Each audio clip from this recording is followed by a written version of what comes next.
ఆంధ్రప్రదేశ్ రాజకీయాలు కుల ప్రభావంతో ఎన్నో ఏళ్ల క్రితమే కలుషితమయ్యాయని చెప్పొచ్చు. అయితే మరో తెలుగు రాష్ట్రమైన తెలంగాణ మాత్రం ఇప్పటి వరకు ఈ ప్రభావం నుంచి దూరంగా ఉంది.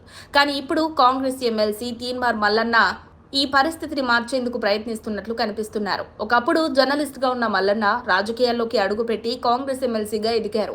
అయితే ఇటీవల మల్లన్న తన ప్రసంగాలు, చర్యలు తెలంగాణ రాజకీయ వాతావరణాన్ని కుల రాజకీయాలతో మలినం చేస్తున్నాయనే విమర్శలు కూడా వినిపిస్తున్నాయి.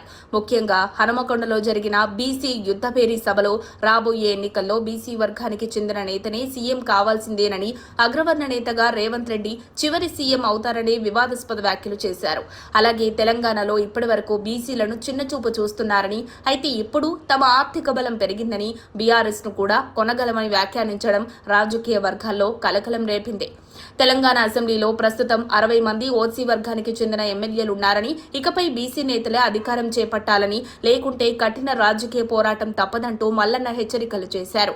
ఈ సభను రెడ్లు, వెలమలకు, బీసీలకు మధ్య జరిగిన విడాకుల సభగా మల్లన్న పేర్కొన్నారు.